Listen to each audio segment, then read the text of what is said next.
today. Looking forward to chatting with you again. In fact, I've come to look forward to these weekly times together more and more each time. You are important to us. All of us at NetLaw really appreciate what you do for us because you are our business and you are our business model. And we're happy to do that. In fact, you know that this service is not delivered any other way. But right now, you are the one who has the keys to NetLaw. And I'm grateful that you do. The number of you that I've had the pleasure of meeting has just been a pleasure. Coming to meetings that you've hosted or that your leadership team has hosted, it's just been a real joy for me. And if you have others you'd like for me to attend or have a conference call with, please don't hesitate to drop me a note and say, Stan, you know, we'd like to have you come on our call or show up for our Super Saturday or Green Carpet Day or whatever's working for you, and we'd be happy to help in any way we can. Can't be everywhere, but we want to be where you are because you're really important to us. And thank you for joining us today. Today we start with a poll too. Remember, we ask a question, and I think the question is really important. And that's what we're going to talk about today is questions. There's a reason for that, because in working with our clients, there's all sorts of questions we can ask. But the one question that we want to be sure we ask and get a correct yes answer for instead of a no is really important. Questions are always important because they call for response, and what you really want when you're working with your clients is a response, right? We want to have a dialogue with our clients. There's nothing more boring than a monologue. Nothing more boring than a monologue, especially if we're just talking to each other. And sometimes if you're not also talking to your clients, it becomes a monologue. When you ask a question for a client, they just stare at you, or you make a statement and they just stare at you, gosh, it just makes you so uncomfortable.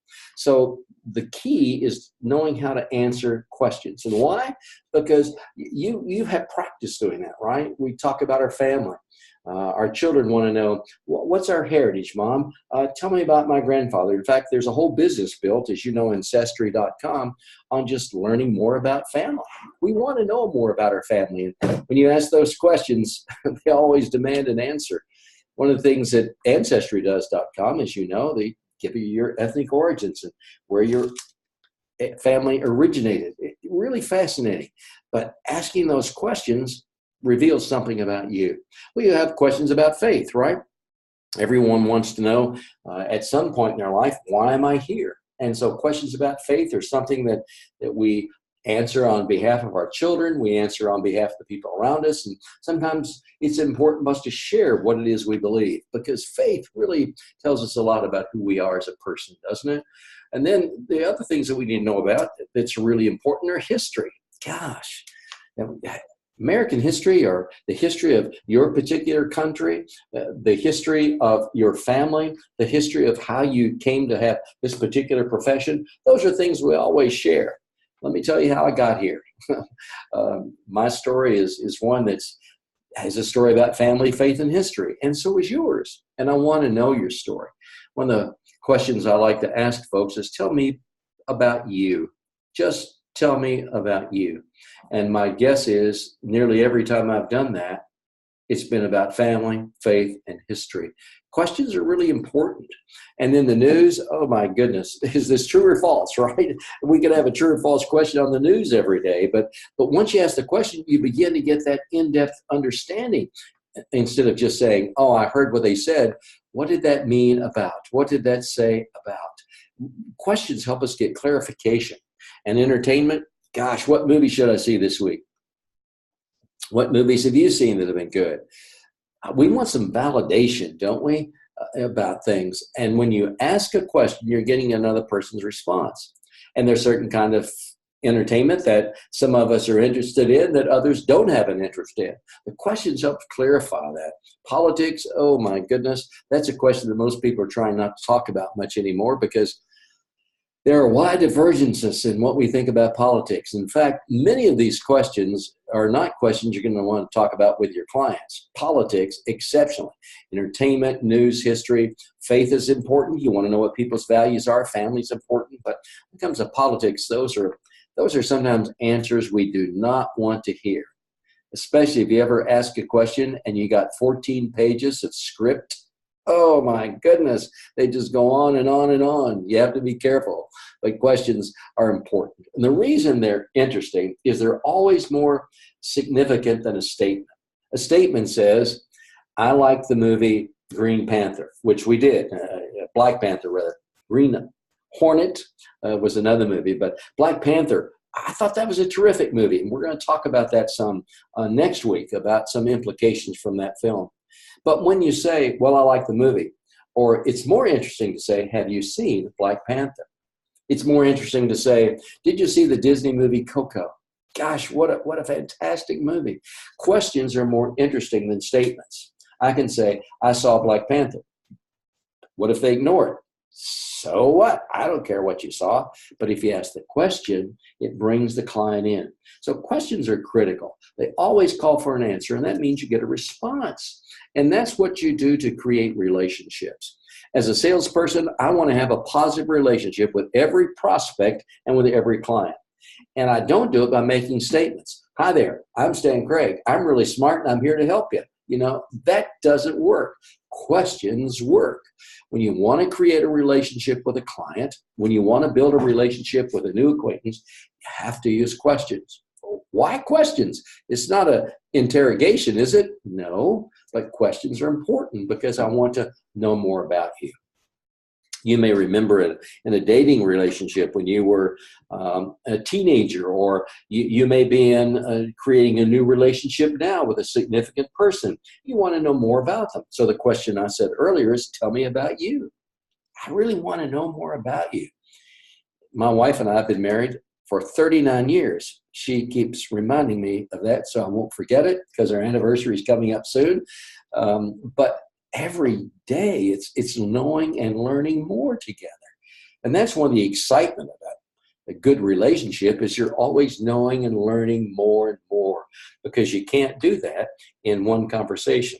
More and more questions are important. Tell me about you. Tell me about your day. Tell me about how did you start your business?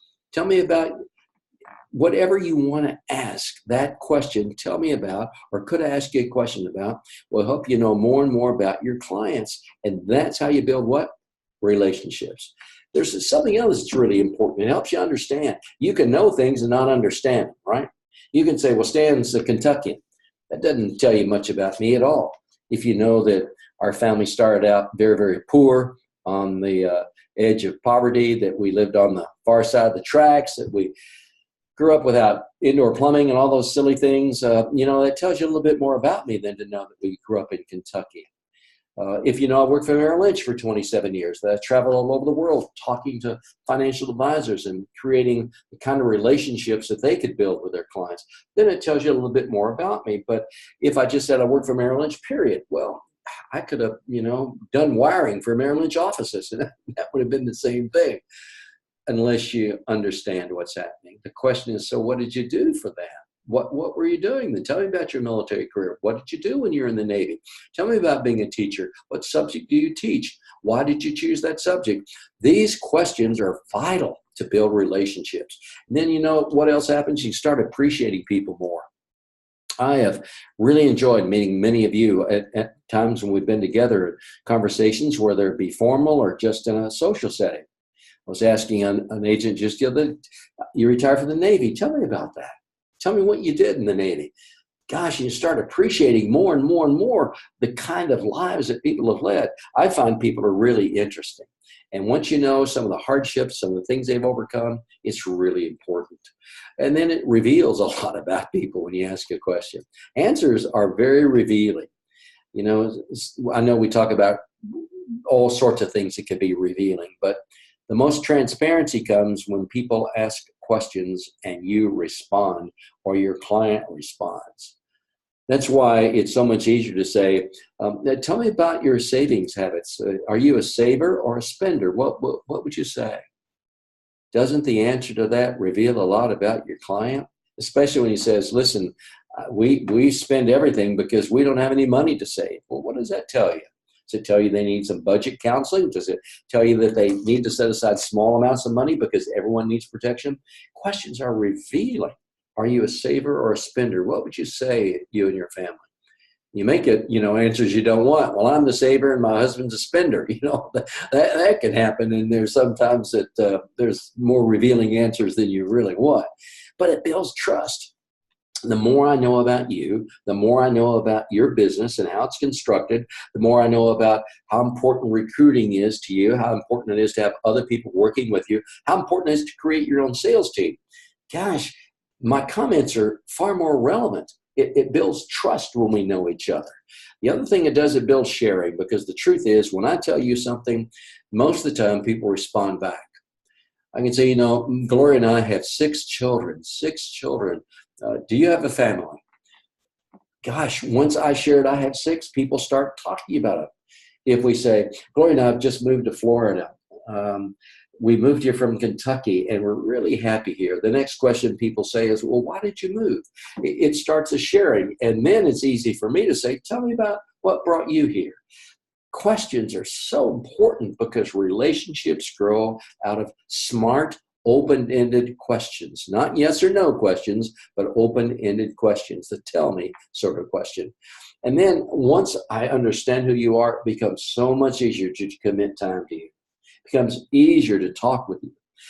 And as a salesperson, you want your clients to be committing to having conversations with you. And you do that by listening, asking the right questions, and understanding them. And the more you know, understand, appreciate, reveal, trust, and share, the easier it is to make a commitment. You're the person I trust for financial advice. You're the one I want to talk to about financial advice. I believe in what you're saying. I know where you're coming from. And frankly, I can identify with what you're doing. It's so important that you understand how valuable questions are. So we had a poll. Which is more important for a sales professional? And I asked you this question, and before we started, a number of you were able to respond. And the question is, which is most important, knowing how to ask the right questions? There is sort of a clue here in the title of the seminar, or knowing the answers to your questions. That's really not a trick question, because what I'm really saying is, do you need to know more and more how to build relationships? And in building relationships, are questions more important than answers? Well, I think you know what the answer is, but I'm going to show you, giving the example in just a minute. Right now, in our poll, 87% of you have said knowing how to ask the right questions. Well, congratulations. That's really true. It's sort of a trick question, because knowing how to answer questions is important. 26% of you said that's the correct answer. Let me tell you why the preferred answer is how to ask the right questions. We're going to do that as we press on. Let me give it an experiment. So take out a pencil, piece of paper. I'm going to ask you some very basic questions, but I want to show you how questions make a difference. So if you're listening, you've got an iPad there, you've got your phone pad, you've got a scratch piece of paper, a memo pad. Here's what I want you to do. And I'll show you how important questions are. I want you to pick any number from 1 to 40. Don't tell me what it is. Don't tell anybody in the office. Don't tell anybody sitting with you. Just pick any number from 1 to 40. It could be from 1 to 100. It could be 1 to 10,000. It doesn't make any difference. I'm going to show you something remarkable. Just pick any number from 1 to 40, okay? Now I want you to double the number. So if my number was 1, it'd be 2, right? So pick any number. You pick your number. Now just, just double the number, right? You got that? Now here's the hard part. Add 36 to it. Why 36? I don't know. It just popped into my head. So pick any number, double it, and now add 36 to your number. Okay. Now, here's a little more math. We've done some additions. We've done some math processes. Now we're going to do one more math. I want you to divide it by 2. I'm keeping these numbers low simply because it's easier for us to work with them. I could have given you any number again, but let's just say divide by 2, okay? That ought to be easy enough. Okay, now I want you to subtract the number you started with from your total. Subtract the number you started with from your total. Okay? Now, I see your pad there, and I know what you, yeah, I see, yeah, I got it. So here's your answer. Yeah, it's amazing, isn't it? Because your answer is, there we go. Yeah, 18. See, I knew it was, I knew the answer was 18 before I started because that's where my questions took you. What'd you come up with, Gary? Did you have 18? I did. Absolutely, yeah, 18. And the reason is I understood the questions. Let me tell you, answering questions is really important, but knowing how to ask the right questions is more important than anything. So here's what I want you to understand. For a salesperson, the most important thing to know is how to ask questions. And for those of you who said, no, it's knowing how to answer, that's critical, but I want to show you why asking questions is the key. The wrong questions, if you don't know how to ask the right questions, then you're asking wrong questions. That is closed-end statements, yes or no questions, or questions are too probing. If you answer the wrong question, you know what you're going to get? Confusion. Have you ever had somebody ask you a question and say, what? What are you talking about? I have no idea what you're talking about. Listen, that happens to me a lot. I'm not sure it's a function of my brain or the questioner's brain, but listen, I get confused sometimes when people ask me a question. I've been in a lot of social settings over the weekend and been involved with a lot of other business things. And it's really interesting when people ask you the wrong question. Let me tell you what's also confusing is people give you an answer that's unclear. I ask a question that's pretty simple and they start off on something else. You want to be sure you ask a question correctly because you get rid of confusion. And if you ask a wrong question, you can get a bad answer. Oh, goodness. Listen, you got to be real careful about asking the wrong questions and getting the wrong answers. You want to be sure you ask an open-ended question that gives you the opportunity to respond. You don't want confusion. You don't want bad answers. And when somebody asks me a question I don't understand, I have a lack of confidence in what they're doing. My wife and I are having some carpentry work done in our home. We're having a carpenter who's been highly recommended to us, very skilled. He said, hey, I'm going to build this for you. I'm going to build this for you. We said, that's really good.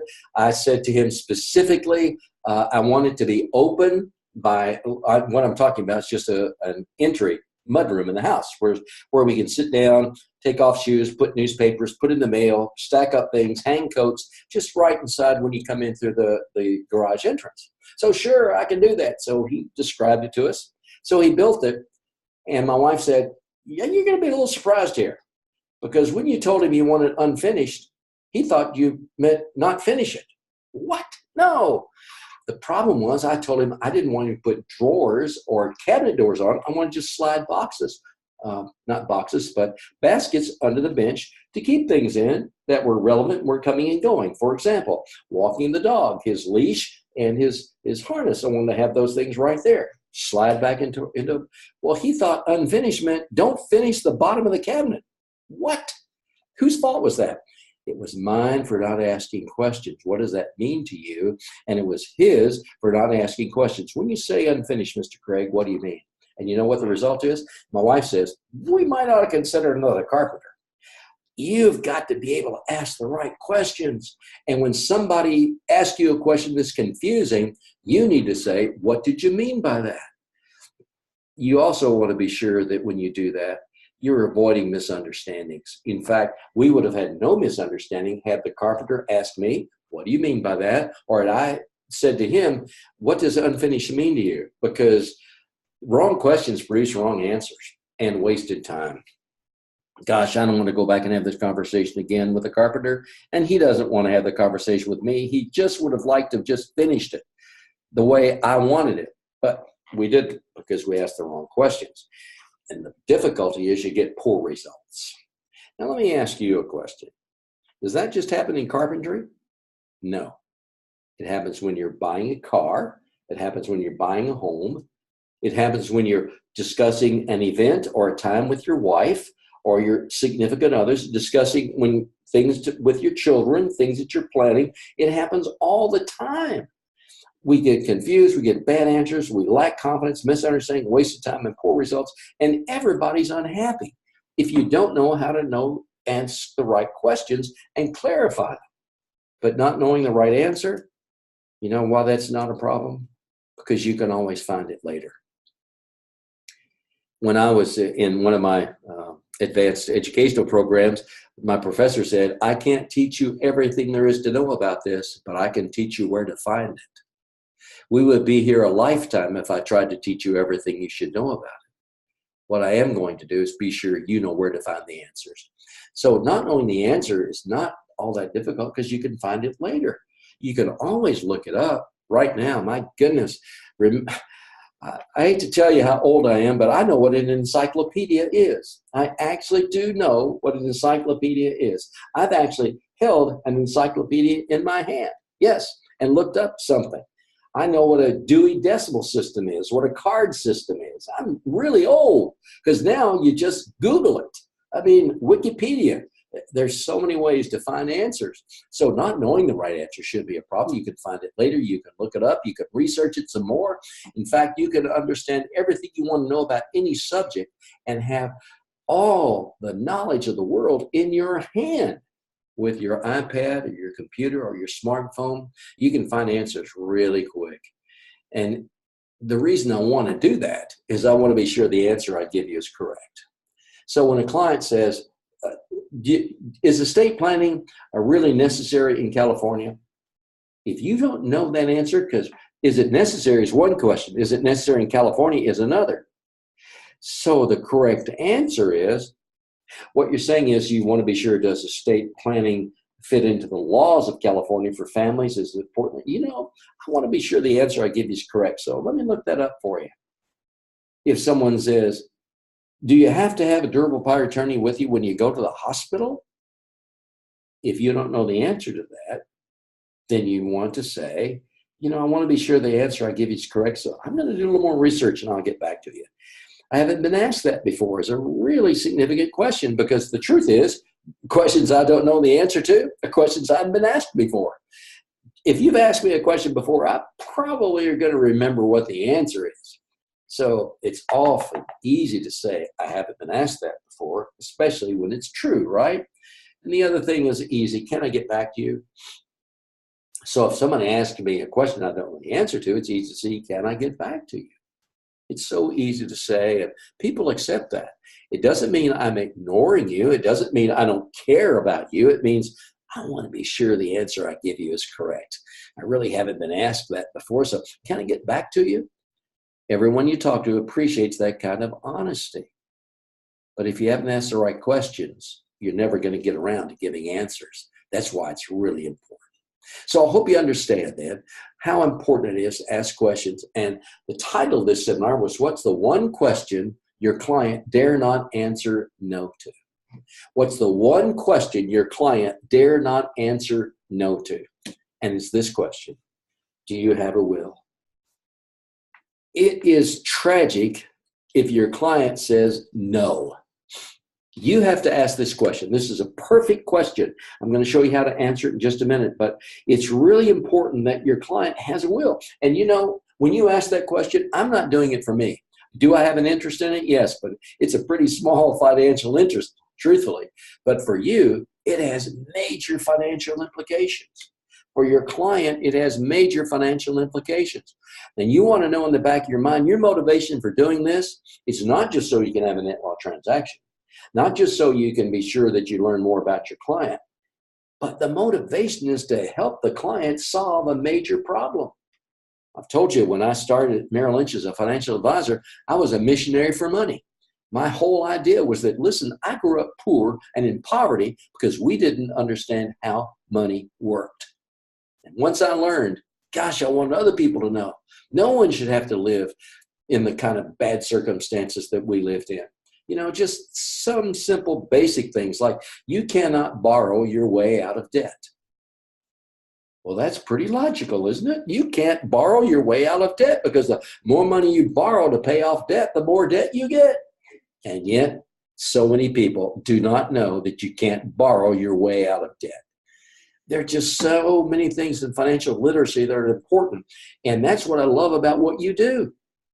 You are called and committed to financial literacy. You want to help people understand how money works. And that's a remarkable selling skill. So how do you ask that question? Do you have a will? You can't walk up on the street and grab somebody by the ear and say, hey, Charlie, do you got a will?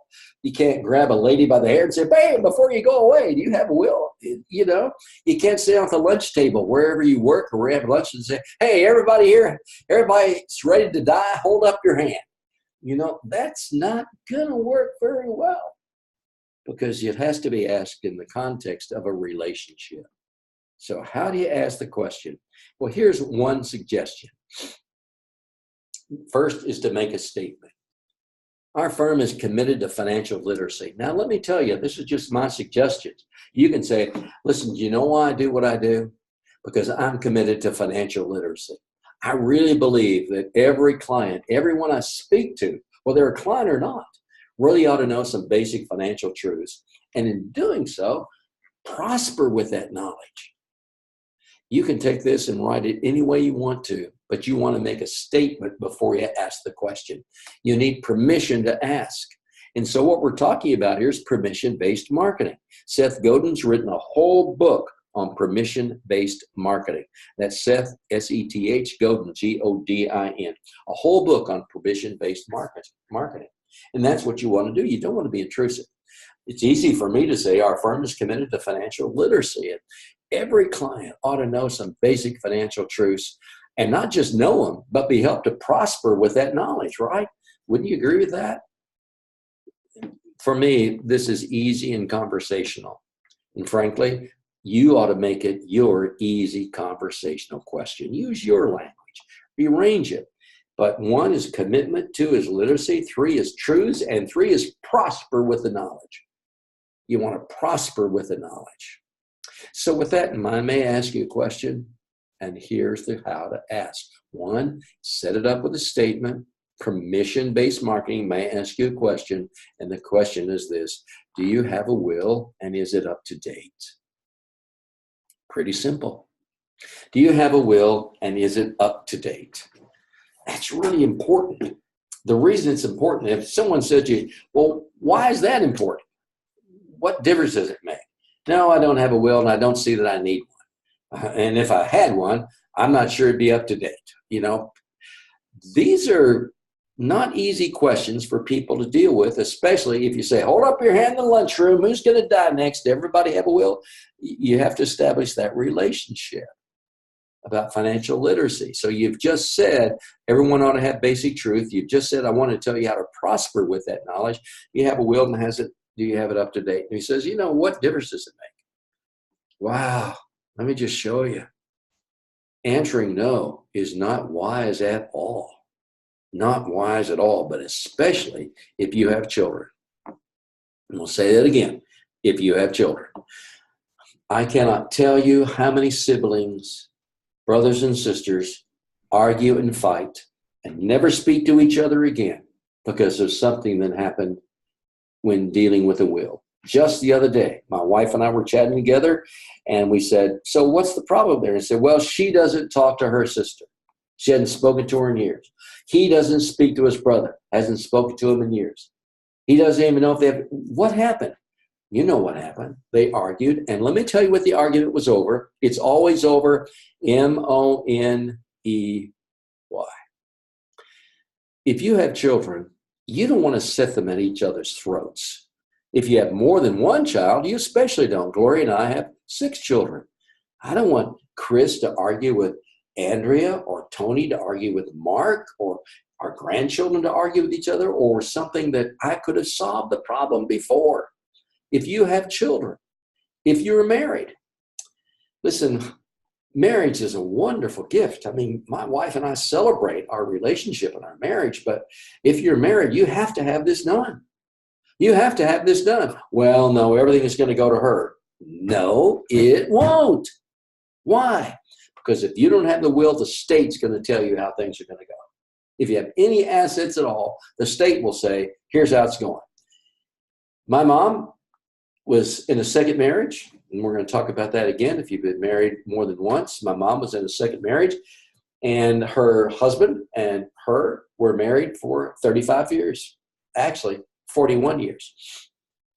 And when he passed away, his will could not be found.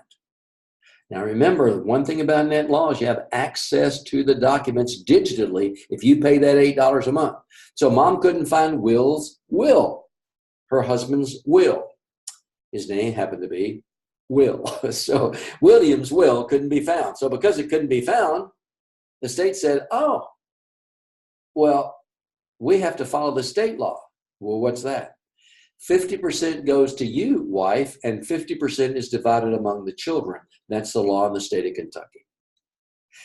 The sad thing is, they'd been married 41 years. Whatever house they built, whatever money they'd saved, whatever accounts they had, whatever retirement accounts it was theirs, not the children. In fact, the children didn't speak to their dad, hadn't spoken to him in years. Oh my gosh. But it was divided up. So mom had to sell the house in order to pay off children that no one even knew. Why? He didn't have a will according to the state because it couldn't be found. If you have children, if you're married more than once, you've got to have a will. You have siblings. Listen, brothers and sisters argue. If you have a brother or a sister and you write a will and you don't leave anything to your brother or sister, don't notify that, boy, they can say, wait a minute, I'm the one that loaned Ryan the money to buy that house. I paid the down payment. I paid for his college education. I've taken care of his kids. I took them on our vacation trips together with us. My goodness, if you don't have a will, people are going to come. Why? Because of M-O-N-E-Y. If you have parents who are living, that's really important too, because if you were to pass away, if I'm 40 years old, I have 2 children, but I pass away in a car accident, if my wife and I both pass away in a car, really tragic, because you know, if you don't have a will, you haven't named guardians for your children under 18.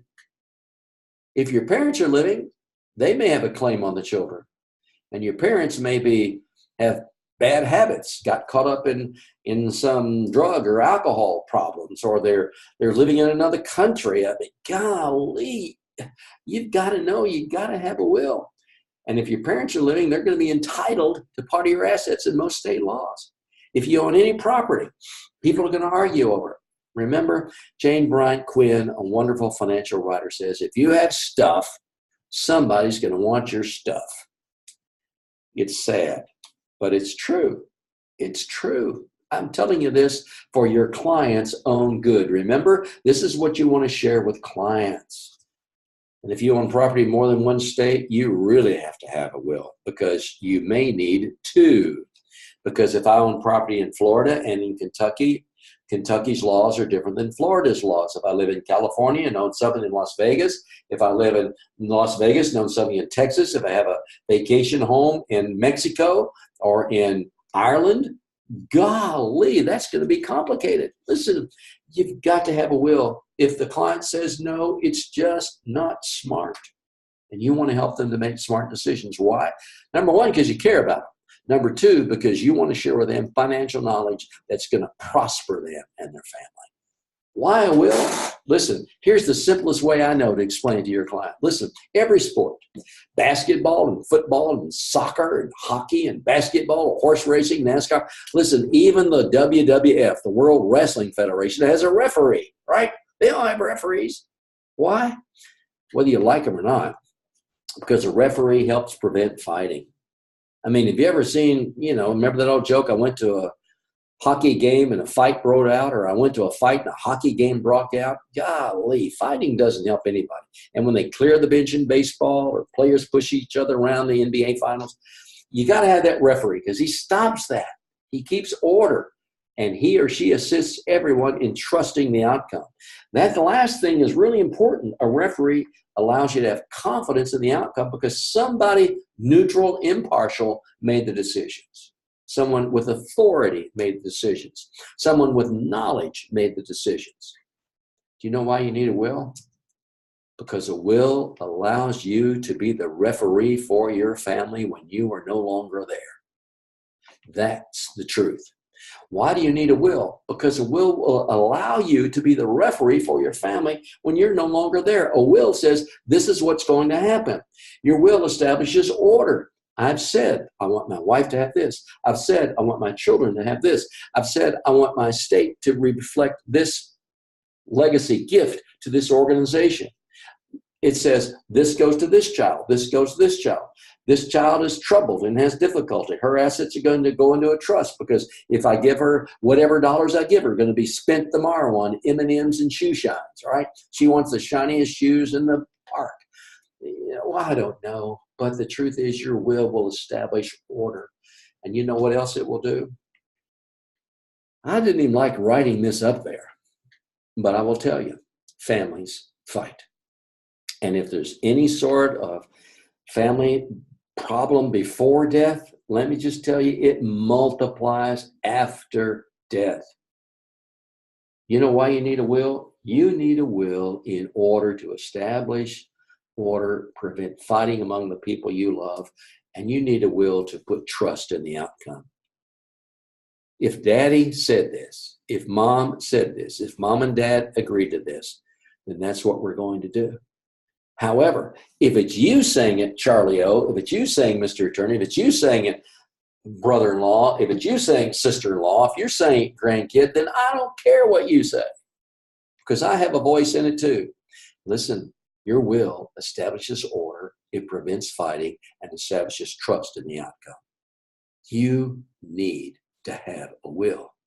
It eases that difficult time that will occur. I guarantee you it will occur following the death of a loved one. Listen, the death of a loved one is never easy, but if you want to make it go on and on and on and on and let the pain continue generational to generation to generation, just forget or fail to have a will. It's really important. You want order. You don't want people you love fighting. You want to establish trust in the outcome. That's why it's important. Now, here's what I want you to learn to say. This is important. This is a statement. If you don't have a will, suppose you ask the client, with their permission, do you have a will and has it been updated in the last 5 years? If they say, no, I don't want, and I don't know, but I think I have one. I think mom, I don't, you're going to get a lot of crazy answers. But you want to be able to say, not attorneys. We are not attorneys. I'm not an attorney. Our firm is not an attorney. We're not a legal firm, but we offer a complete estate plan, a will for both spouses. We offer financial and healthcare powers of attorney, a family vault to store your documents, and more, all online. Not only do we offer the documents, we make them easily accessible, and they were created not by a document factory to churn things out, but by a firm that is their only business is estate planning documents. In fact, they won the American Bar Association for outstanding online planning. That's what you want to say. You want to tell them you're not an attorney, neither is our plan. You're not going to sit down with a bunch of attorneys. We're not going to send you to go talk to somebody, but we'll help you get these documents done. And moreover, we'll help you store them and make them accessible. And not when we just do that, we're going to do it with the best people in the business because that's their only business is estate planning. Then you want to say, so the next time someone in your family says, do you have a will? You want to be able to say, of course, and have all the documents that go with it to complete our estate plan. That's what NetLaw does. And we do it so well, so very well. That's the reason we won the award. That's the reason Jamie Hargrove and our team and all of us are here because, number one, we care about you guys and we care about the clients on the other end, people we've never met. We want to be sure we've solved a problem for them. Number two, we do have a financial interest in it, just as you do. Doing things for financial interest, is that wrong? No, that's probably a great motivation. But you know what? It's going to benefit our customers far more financially than it ever will benefit us. Because if they solve these problems now, they will avoid leaving thousands of dollars on the table to go to future legal fees, to go to the state, to go to the government through taxation.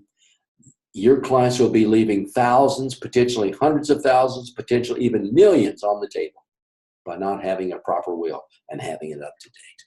That's what we do. So you want to say to the client, if they're interested, say, let me tell you, can I tell you more? You want to ask permission to tell more because you want to talk about a living will. The question is, if you were in the hospitalized and happened to be under medical treatment, what you would want them to know about your treatment. You want to talk about a living will. You want to talk about a durable power of attorney for healthcare. You want to talk about a pet trust, all those things. So give them a little bit at the top.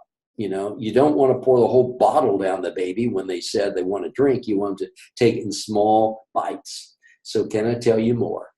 And if they say, can I tell you more? And they say, yes, you say, well, I want to come back and fill you in. But the reason I want to do that is, number one, it's in your best financial interest. And number two, next time somebody asks, you can say, of course, and all the other documents to complete our estate plan. You know, that's what you want to do. Be able to ask the right questions, be able to get the right answers, and to help the people you care about. And you can do it. Best way to start with what you're doing. Get one for yourself. If you just started, do it now. And for Mother's Day, hey, Mom, I got you something great. It's a last will and testament for Mother's Day. No flowers, no candy. What? No jewelry? No, I got you a will. Listen, I don't care what my good friend Gary said. Don't tell Mom you got her will unless you get something else to go with it. But in truth, that could be one of the very best gifts you ever give anyone in your family, because it is financially smart. And that's what we want you to be, smart. And that's why we're here to help. If you have a question, you know you can call Mark or Vanessa or Mary. You know that all of our team is here. And now we have a new person, Jennifer, to help you as well. As Gary said, check out Step 6 in the App Store. It'll walk you through it. It even has a wonderful video to show your clients. That's a number right there. Just call them. Mark, Vanessa, or Mary, Jennifer. Doesn't make you number two answers. You're going to get help to your questions. I'm looking forward to next week. And by the way, I mentioned movies.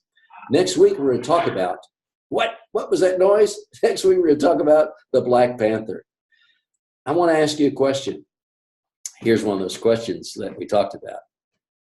In the movie Black Panther, one character makes an amazing statement. It's an amazing statement that relates directly to what we're doing in NetLaw. If you can identify the statement and the character who made it, I'm going to send you a copy of my book, Foretalk. It's the book about end-of-life planning. It's available on Amazon, Foretalk, Foretalk, but I'm going to send you a free copy. And I'm going to look at all the great answers. Even if we don't have the correct answer, we're going to recognize some of you next week as we talk about the Black Panther. Amazing movie. But one character asked the most telling question, and that's who I want you to identify. What was the question? What was the statement? And who said it? Gary's back to give us a quick wrap up. I hope you got your questions to Vanessa. It's been a joy speaking with you today, and look forward to chatting with you again. Keep your questions coming. That's a smart thing to do.